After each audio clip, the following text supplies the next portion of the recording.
22 people are dead and hundreds injured after violent protests in the country in the last 24 hours.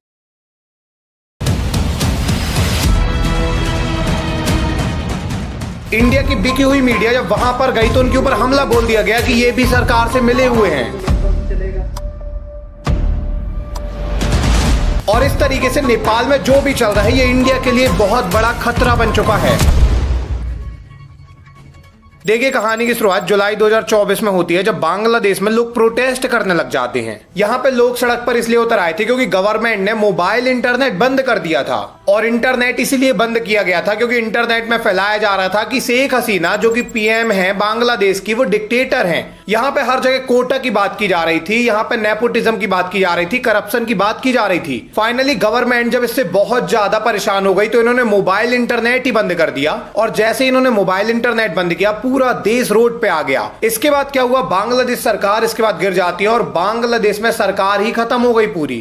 उसके एक साल बाद 8 सितंबर 2025 को नेपाल के काठमांडू में लोग प्रोटेस्ट करने के लिए निकल आते हैं। ये लोग प्रोटेस्ट करने के लिए इसीलिए निकले थे क्योंकि यहाँ सोशल मीडिया एप्स बैन हो गए थे। But social media apps ban क्यों हुए, क्योंकि यहाँ पे भी लगातार सोशल मीडिया में यही चल रहा था कि सरकार डिक्टेटरशिप फैला रही है, नेपोटिज्म हो रहा है, करप्शन के ऊपर यहाँ हैशटैग्स बन रहे थे। Even hashtag nepokid, hashtag nepo baby, यही सब ट्रेंड कर रहा था सारे सोशल मीडिया प्लेटफॉर्म में। रिजल्ट ये हुआ कि गवर्नमेंट परेशान हो गई, सोशल मीडिया ऐप गवर्नमेंट ने बैन कर दिए। बाद में पूरी जनता रोड में उतर आई और 2 दिन में ही गवर्नमेंट गिर गई नेपाल की भी। इवन यहाँ पे इतना ही नहीं हुआ, 9 सितंबर को इनकी गवर्नमेंट गिरती है और उसी दिन सबको देखने को मिलता है कि फाइनेंस मिनिस्टर रोड पे भागते फिर रहे हैं। नेपाल के लोग फाइनेंस मिनिस्टर को जूते मार रहे हैं रोड में। इनकी हालत ऐसी हो गई, आपने वीडियो में देखा ही होगा। यहाँ पर एक्स पीएम के घर में आग लगा दी गई, इनकी वाइफ की मौत हो गई जलकर क्योंकि इनके घर में आग लगा दी गई थी। प्रोटेस्ट इतने ज्यादा बढ़ गए कि मीडिया हाउसेस जला दिए गए। आप सोचिए, नेपाल का one of the biggest media house Kantipur media house, जिनके अंदर Kantipur television, radio Kantipur, Kantipur post जैसे बड़े बड़े चैनल्स और सारी चीजें आती हैं, इनको आग लगा के जला दिया गया।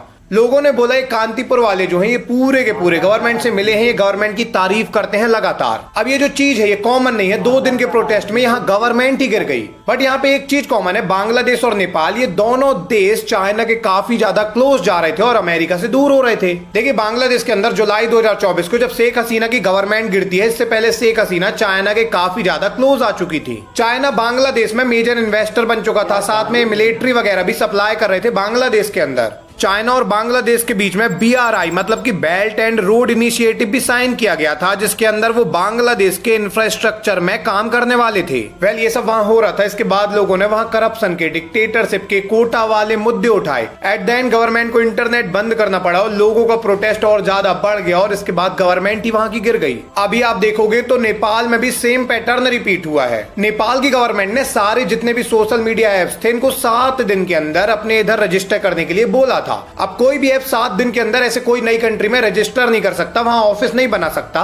और वही हुआ, यहाँ कोई भी ऐप ऑफिस नहीं बना पाया। 26 ऐप को बैन कर दिया गया। यूट्यूब हो, ट्विटर हो, फेसबुक हो, इंस्टाग्राम हो, सारे ऐप्स बंद हो गए जो भी अमेरिका के थे। लेकिन एक ऐप बंद नहीं हुआ जिसका नाम टिकटॉक था, चाइना ने यहाँ रजिस्टर करा लिया। जैसे यहाँ सारे सोशल मीडिया बंद हुए, टिकटॉक बस बचा। यहाँ पे भी लोग सड़क पे आ जाते हैं कि सोशल मीडिया बैन हो गए हैं। सोशल मीडिया बैन के साथ लोगों का जो मेन मुद्दा था वो करप्शन था, पॉलिटिक्स था। वो ये था कि भाई पॉलिटिशियन करप्ट हो चुके हैं पूरे के पूरे, नेपोटिज्म हो रहा है पॉलिटिक्स में। और बाद में नेपाल की गवर्नमेंट भी गिर जाती है। देखिए, दोनों देश में एक चीज कॉमन थी कि दोनों देश चाइना को सपोर्ट कर रहे थे, अमेरिका से दूर जा रहे थे। क्योंकि करप्शन हो, डिक्टेटरशिप हो, कोटा हो, ये तो हर देश में लगाया ही जाता है, हर देश में ये होता ही रहता है। बट ये दोनों देश अमेरिका से दूर गए, चाइना के क्लोज गए और ये दोनों देश कोलैप्स कर गए, दोनों की गवर्नमेंट गिर गई। इंडिया में भी बहुत सारे प्रोटेस्ट होते रहते हैं। फार्मर प्रोटेस्ट आपने देखा होगा जो इतने महीने तक चले। गवर्नमेंट ने क्या क्या नहीं किया, कीलें डाल दी, मारा गया फार्मर्स को डंडों से, लाठीचार्ज हुआ, बहुत सारी चीजें की गई। इसके बाद इंडिया में और भी प्रोटेस्ट होते हैं। इवन अभी रिसेंट टाइम में SSC प्रोटेस्ट हुआ जहां पे एक बार फिर से गवर्नमेंट को एक्शन लेना पड़ा। पुलिस जो थी ये सारे लोगों को, जो भी टीचर से, स्टूडेंट को, इनको एग्जाम के पीछे प्रोटेस्ट करने के कारण बस में डाल के ले जाती है। बट यदि आप इंडिया में देखोगे तो इंडिया में एक छोटा सा भी पॉलिटिशियन नहीं हिला, इसके बाद भी बाकी देश की गवर्नमेंट हिल गई।